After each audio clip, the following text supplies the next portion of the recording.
Bonjour tout le monde, ici Marie.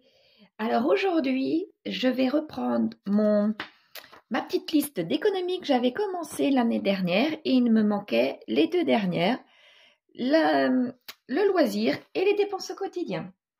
Donc la vidéo d'aujourd'hui sera consacrée au loisir. C'est parti! Donc, comme vous le savez que les loisirs sont un gros poste de dépenses, environ 9%. Surtout si on a des enfants comme moi. Entre les jouets, numériques ou pas, les fêtes, les activités, les sports, les vacances, tout ça peut vite monter. Heureusement, il existe des astuces assez simples pour diminuer ce budget. Je vais vous en montrer quelques-unes. Je vais essayer d'aller vite car il y en a pas mal à vous faire voir. Donc, c'est parti pour les loisirs. Donc, en premier, je vais vous mettre les courses. Donc, je vous avais déjà fait une vidéo sur les courses et il y en a plein sur Internet pour faire des économies et je vous en ai donné un petit peu aussi dans mes vidéos. Mais je peux vous en donner d'autres, comme les cueillettes à la ferme. Pour les fruits et légumes, ça diminue pas mal. Faire du shopping, juste le repérage dans les centres commerciaux sans argent. On peut faire sans argent ou on va sur Internet. Et comme ça, eh bien, ça nous fait des économies puisqu'on n'achète pas sur le moment. Le remplissage des enveloppes, vous savez, celles qu'on fait toutes les semaines. Des enveloppes au minimum. Comme ça, si on n'a pas beaucoup d'argent à dépenser, forcément, on n'en dépense pas beaucoup. Aller rarement au magasin Tentation, comme Action, comme Jiffy, comme la Farfouille, ce genre de choses-là, avec un S, puisqu'il y a plusieurs tentations dans ces magasins-là. On fait faire les achats, ce que je fais très régulièrement, par quelqu'un d'autre. J'envoie en général mes grands-enfants et comme ça, je leur donne juste l'argent qu'il faut et pas plus, ou alors quelques euros de plus. Et du coup, ils ne peuvent pas plus dépenser que ce que je leur ai mis. Faire appel à des artisans le moins possible. Donc là, je l'ai mis dans les courses, mais parce que je ne savais pas exactement dans quelle autre catégorie mettre, mais pour les courses, vous voyez, pas forcément là. Donc là, pour les courses, je vous en ai donné déjà 5-6. Il y en a d'autres, on le sait. Je vous en ai déjà mis certaines dans la 5e vidéo concernant l'alimentation. Vous pouvez aller revoir ma vidéo concernant ce sujet. Il y en a d'autres sur Internet, d'autres aussi sur YouTube. Il y en a plein.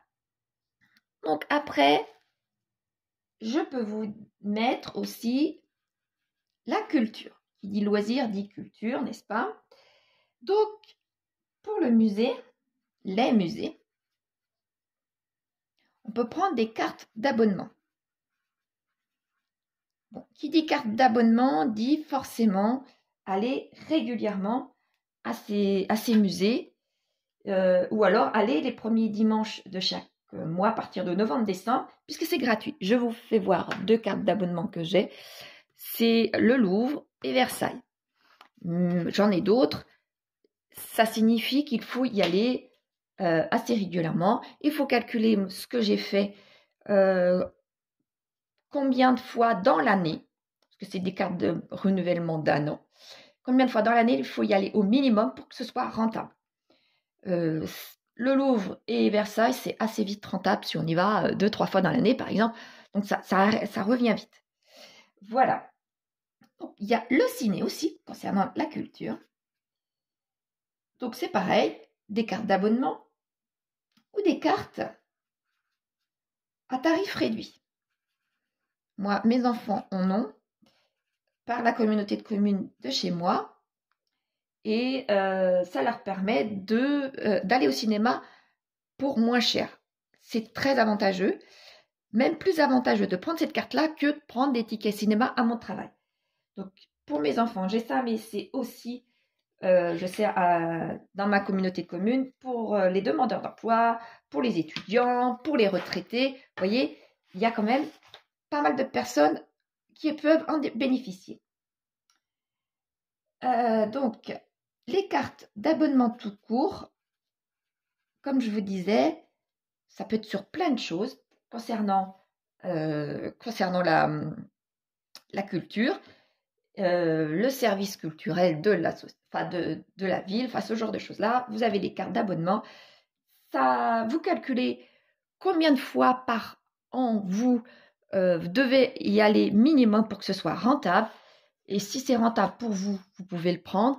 Je ne sais pas moi, si c'est rentable au bout de 3 fois et que vous savez que vous y alliez une fois tous les 2 mois ou une fois tous les mois, c'est forcément rentable. Si c'est une fois ou deux dans l'année, non, ce n'est pas rentable. Donc, ça, c'est à calculer. En général, si on va régulièrement là où on veut prendre la carte, c'est très vite rentable. Des choses tout à fait bêtes, si on peut dire, c'est installer son salon, son propre salon cosy. On prépare plusieurs films.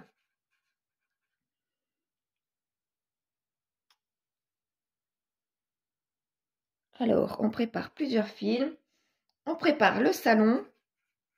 Vous voyez, on débarrasse tout. Pour ceux qui ont la possibilité d'avoir un vidéoprojecteur, eh bien, c'est pas mal. Et comme ça, on se croit au cinéma, tout simplement. On ferme tous les volets, on éteint les lumières, on met quelques bougies ou alors de la petite lumière très tamisée. Et après, on éteint tout et on se fait une soirée cinéma Matrix, une soirée cinéma Retour vers le futur, une soirée cinéma de ce que vous voulez, à vrai dire. Louis de Funès, voyez. Ce que vous voulez. Et on se croit au cinéma. La dernière que je peux vous donner concernant la culture, c'est de prendre une carte tout bêtement à la médiathèque. Donc il y a des cartes suivant les communes qui vont être payantes, d'autres qui vont être à tarif réduit puisque nous sommes des adultes, ce genre de choses-là. Les enfants, eux, en général, sont moins chers, voire gratuits concernant les cartes. Donc là, voilà, les courses, la culture. Maintenant, j'aurais dû préparer ça plus tôt.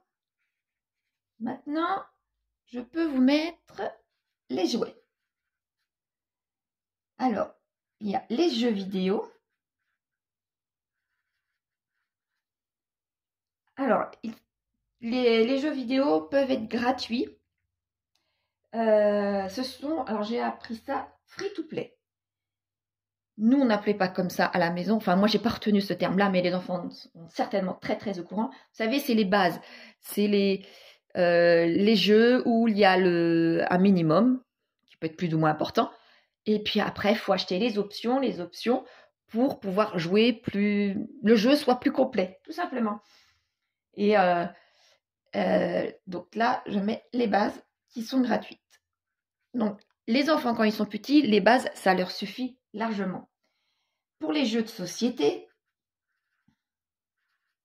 eh bien, c'est pas compliqué. Il y a les occasions, mais ça, je vous en reparlerai dans la prochaine vidéo. Via des sites spécialisés, les vides-greniers,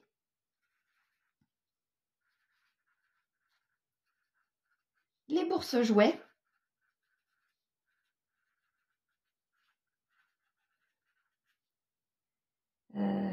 les reconditionnés,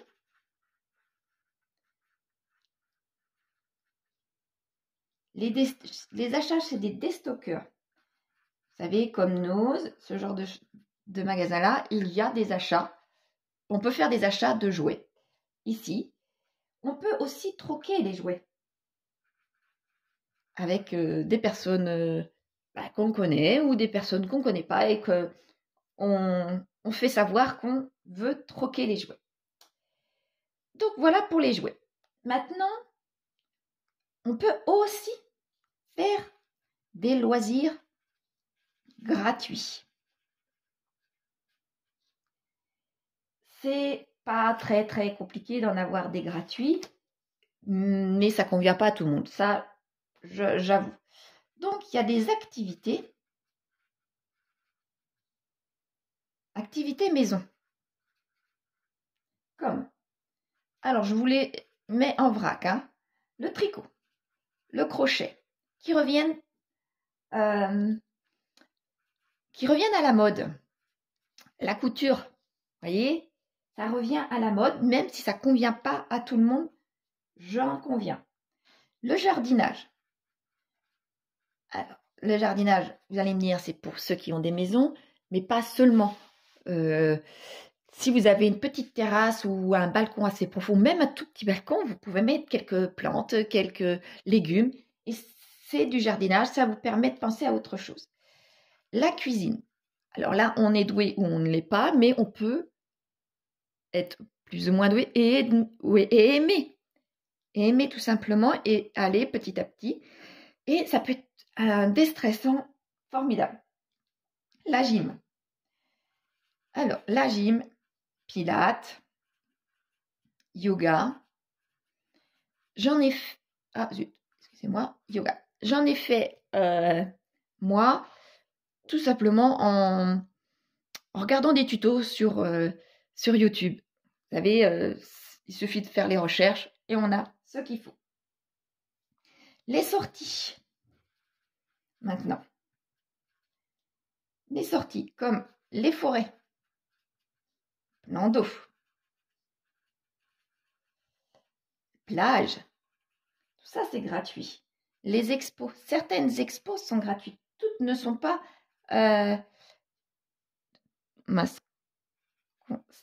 toutes ne sont pas payantes, tout comme les concerts. La plus connue étant la fête de la musique. Mais il y en a d'autres qui sont quand même connues autour de chez vous. Les balades en vélo ou à pied.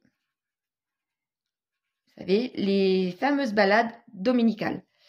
Mais on n'est pas obligé de faire de la marche à pied ou du vélo le dimanche. Moi, je sais que je préfère le faire en semaine, puisque la population que je crois sur le halage, sur les voies vertes, sont beaucoup moins... C'est pas les mêmes populations, tout simplement. Mais ce qui m'empêche pas de faire du vélo. Je préfère faire du vélo que de la marche à pied le week-end. Ça, c'est sûr. Mais j'ai des périodes. Soit je préfère le vélo, soit je préfère la marche à pied. Bon, depuis quelques mois, c'est la marche à pied. J'ai pas trop le choix. Mais quand il fera nettement plus beau au printemps, bien mon orthèse aura disparu.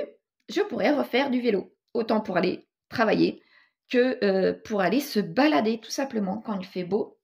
Surtout au printemps. C'est les premiers rayons. On est tellement heureux de se retrouver dehors qu'on prend vite son vélo ou aller marcher.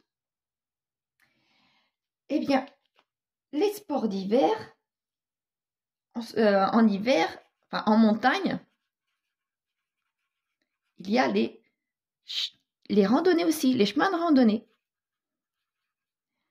J'ai déjà fait de la marche sur les chemins de randonnée à la montagne lorsque ce n'était pas très enneigé, mais il suffit dans ces cas-là, même si c'est un peu plus enneigé, d'avoir des bonnes chaussures, d'être bien habillé et on s'aperçoit de deux paysages magnifiques.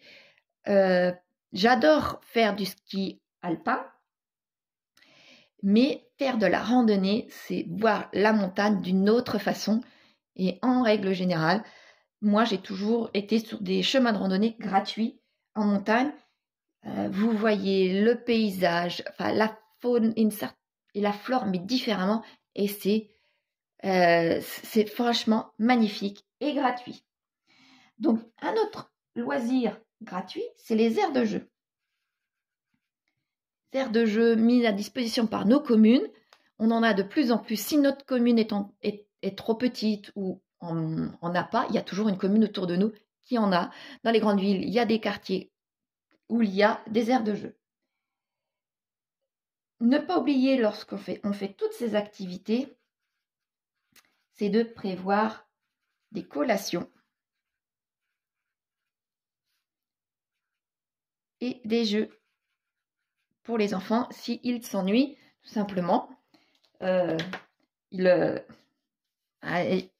ne sert à rien qu'on aille faire de la randonnée, de la marche sur le halage et les voies vertes, et puis trouver quelque chose pour prendre un café, pour prendre un goûter, parce que les enfants ont faim, parce qu'on aura oublié ça à la maison. Voilà. Donc, le cinquième loisir, c'est les restos. Alors, les restos, il y a aussi plusieurs façons de diminuer cette catégorie. Il y a la carte virtuelle Pastime. Donc, je la connais que depuis 2 ans. Elle est payante à l'année, elle est de 50 €, cette carte-là. Et après, on bénéficie de 30, de 40% sur un premier gros achat dans les magasins partenaires. Et après, à l'année, c'est 10%. Donc, c'est très vite rentabilisé, les 50%. Si on sait que dans l'année, on va aller, je sais pas moi, par exemple, moi qui voulais faire cette année mon chemin de Compostelle, je n'ai aucun équipement. Donc, je sais que j'allais en avoir pour plusieurs centaines d'euros. Donc, plusieurs centaines d'euros contre 50 €, qui après, ça signifiait qu'il aurait fallu que j'achète en une seule fois une grosse partie de mon équipement sur plusieurs centaines d'euros.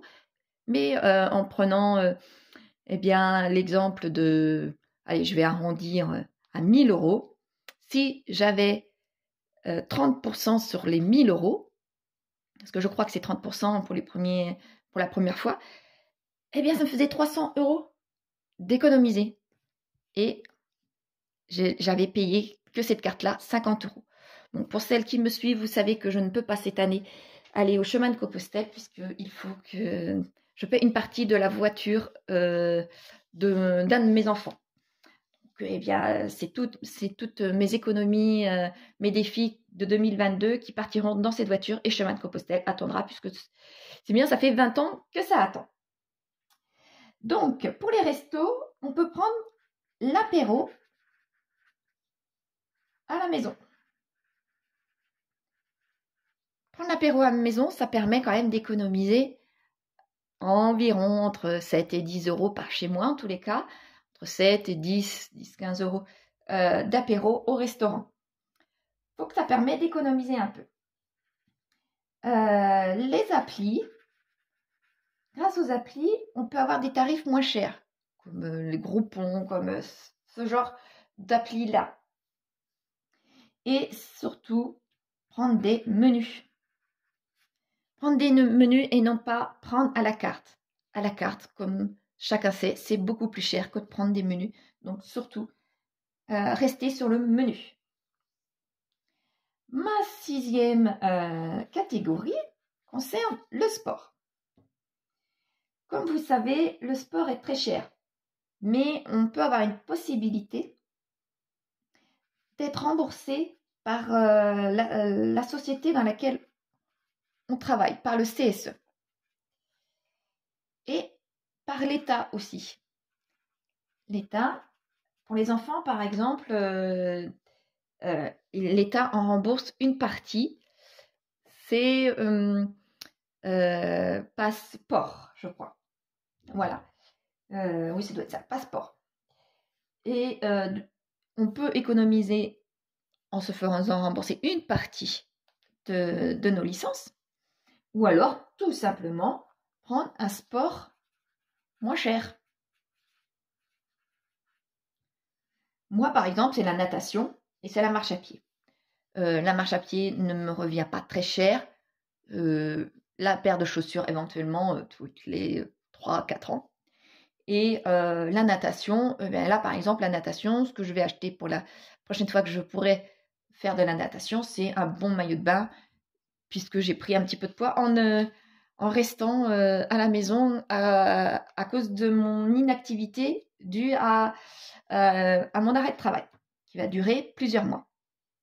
Donc du coup, mes vêtements ne me conviennent plus, il va falloir acheter des vêtements de sport correspondants.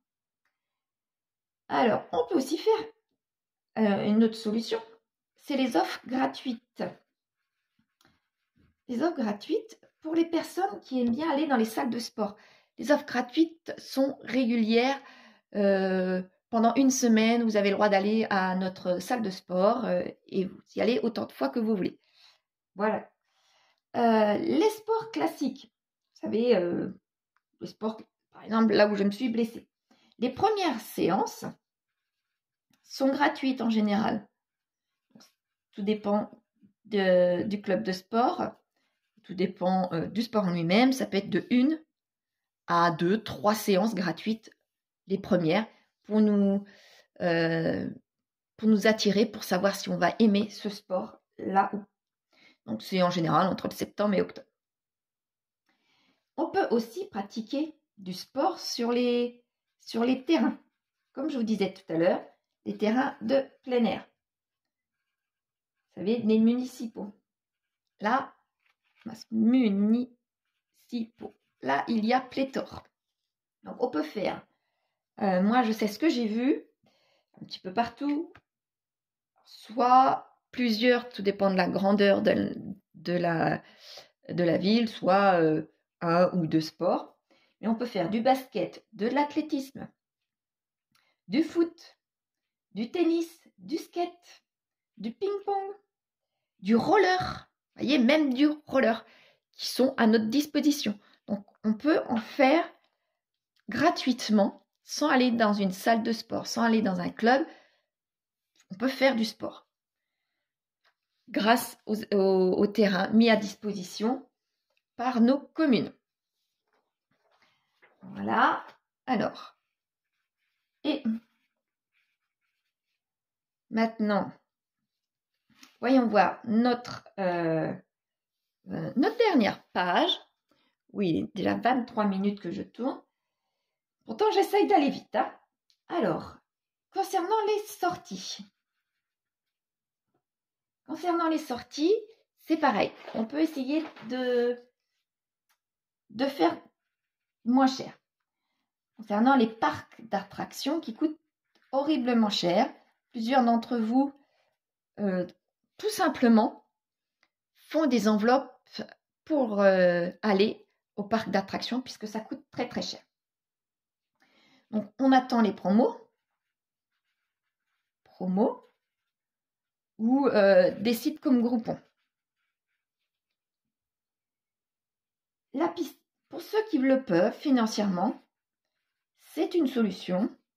C'est d'installer une piscine, vous savez, hors sol chez soi, de faire une jolie déco autour de la piscine et de ne pas aller en vacances ou alors y aller moins longtemps ou alors aller dans des campings à 2 étoiles, 3 étoiles pour que ça revienne à moins cher tous les ans, mais profiter de la piscine comme si on pouvait se croire en vacances dans une autre maison. Vous voyez ce que je veux dire? Okay.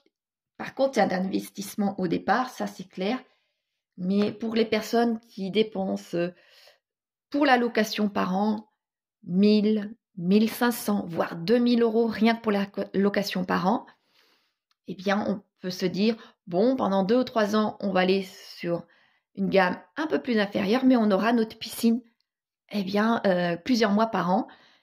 On l'achète, on décore bien et on aura envie de moins aller dans des choses plus onéreuse pour aller en vacances. C'est un choix de chacun. Ça, c'était plutôt à mettre et en vacances, et en sortie et en vacances.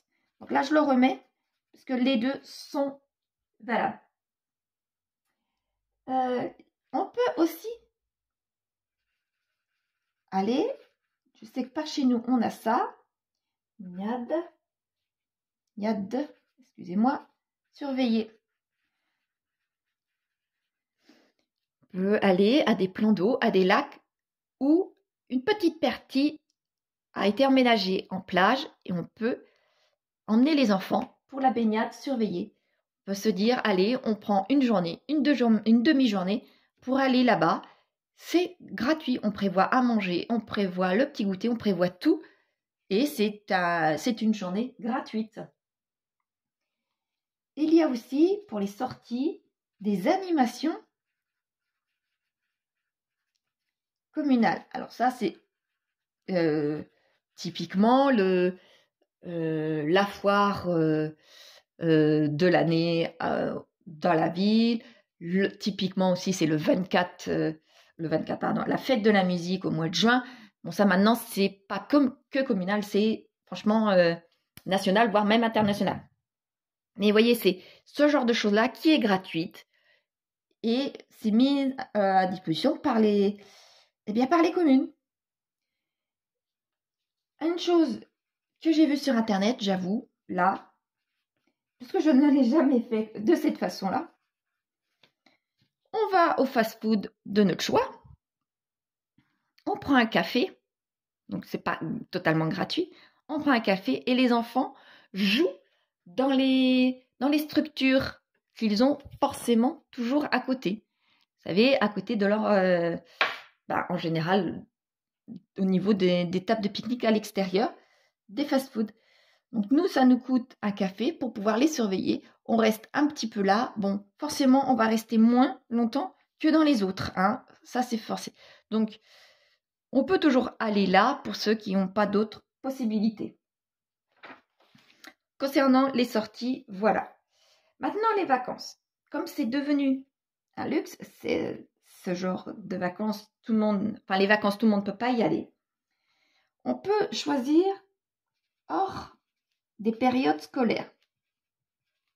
Pour les familles qui le peuvent, c'est quand même un bon compromis puisque c'est relativement cher, comme je vous disais tout à l'heure. Lorsque nous avons des enfants, je sais que moi, lorsque j'étais avec mon ex-mari, je fixais les vacances, les locations de vacances à la dernière semaine du mois d'août, tout simplement. D'autres personnes préfèrent la première semaine du mois d'août des vacances des enfants. Vous voyez, il ne faut pas être là où il y a beaucoup de monde, c'est-à-dire fin juillet, début août. Maintenant, malheureusement, c'est ce que je suis obligée de faire depuis ma séparation, puisque j'ai les enfants, soit juillet, soit août, mais je les ai pas un mois, enfin si, moi je les ai un mois total, mais j'ai pas mes congés pendant un mois. Donc je peux pas jongler avec ce genre de petits leviers. Par contre, je suis obligée soit fin juillet, soit ou mi-juillet, plutôt mi-juillet, soit début août, enfin ce genre de choses-là. Et voilà quoi, j'ai vraiment pas le choix, donc ça me revient beaucoup plus cher, ça c'est sûr. Mais on peut réserver les sites via des sites. Bon, alors moi ça je l'ai pas fait. C'est parce que ça me concerne pas directement, parce qu'à chaque fois que je pars en vacances, c'est avec mes enfants. Mais ceux qui peuvent partir sans leurs enfants parce qu'ils sont trop grands, parce que ils les ont pas à ce moment-là, voilà, peuvent aller par voyage privé, voyage pirate, départ demain. Vous voyez ce genre de site-là. J'ai certains collègues qui sont déjà partis avec et qui n'en sont pas pleins. Moi, quoi qu'il en soit, j'essaye de faire les comparateurs des prix. Ou alors, si ça fonctionne, tant mieux, mais je fais par acquis de conscience les comparateurs de prix, malgré que c'est pas par là que je prends. Je vais directement sur les sites des campings quand j'ai besoin de réserver. et je m'y prends très longtemps à l'avance. Je fais en sorte que les campings que je vais soient agréés VACAF. La CAF nous rembourse une partie de notre location par VACAF grâce à ça. Il faut pouvoir en bénéficier et ça, on le sait en début d'année si on en bénéficie ou pas. Et autre chose que j'espère faire dans les prochaines années, mais pour l'instant, tant que je suis locataire, je ne le ferai pas, c'est les échanges de maisons. Donc, si vous avez déjà essayé les échanges de maisons, je serais reconnaissante que vous me disiez si ça fonctionne bien, si vous en êtes heureux ou pas. J'ai pas pu aller exactement dans les sites, puisque pour pouvoir voir où est-ce qu'on veut aller, éventuellement, il faut déjà donner de l'argent au début, et ça, je ne veux pas, parce que moi, ce que je veux, c'est pouvoir voir comment fonctionnent les sites, où est-ce qu'on peut aller, vous voyez, ce genre de choses-là. Et en premier, il fallait donner de l'argent. Donc non, ça, je ne veux pas. Mais si vous avez des retours positifs ou négatifs, n'hésitez pas à me le dire, puisque c'est quelque chose que je pense sérieusement faire pour pouvoir diminuer beaucoup mon budget vacances. Voilà, concernant les loisirs, j'ai oublié de vous faire voir quelques cartes que j'avais préparées. Vous voyez, comme là, c'est les cartes cadeaux. Et ça, c'est la carte SNCF lorsque je vais à Paris. C'est une carte d'abonnement. Et j'ai calculé avec la conseillère, pas EDF, SNCF, pardon. J'ai calculé avec la conseillère combien de fois par an il faudrait que j'aille pour que ça me revienne à moins cher. Ça y est, elle est déjà rentabilisée, cette carte. Donc, j'en suis très, très heureuse. Comme les 2 autres cartes d'abonnement que je vous ai fait voir aussi, elles sont déjà rentabilisées. Donc, voici quelques astuces en 8 catégories que je vous ai fait voir. J'espère que ces 32 astuces, oui, il y en avait 32, vous seront utiles. Donc, entre les courses, la culture, les jouets, les loisirs gratuits, les restos, les sports, les sorties et les vacances. Voilà. Alors là, ça fait déjà 33 minutes que je discute. Malgré sa longueur, j'espère vous avoir aidé pour vos loisirs pendant les week-ends. Pendant les week-ends, autant que les week-ends, je veux dire, que dans la vie de tous les jours. C'est un petit peu les idées que je vous ai mis là en vrac, mais j'espère que c'est des idées que vous n'aviez pas déjà et que vous allez pouvoir mettre en place vous pour pouvoir vous rendre la vie encore un peu plus agréable. Voilà. La semaine prochaine, je vous donnerai quelques astuces sur le quotidien. Il n'y en a que 10 cette fois-ci, ne vous inquiétez pas. Ça fera une bonne moyenne avec mes 32 d'aujourd'hui. Et forcément, ma vidéo sera beaucoup plus courte. Je l'ai déjà préparée, donc je vais la tourner de suite. Mais ne vous inquiétez pas, elle sera vraiment plus courte. Voilà. Et j'espère en tous les cas que ces 2 vidéos vous seront utiles pour votre budget et que vous en serez heureuse. Voilà. N'oubliez pas de me donner le retour sur les échanges de maison pour celles qui ont déjà bénéficié de ce service-là. Je vous remercie. Au revoir. Prenez soin de vous.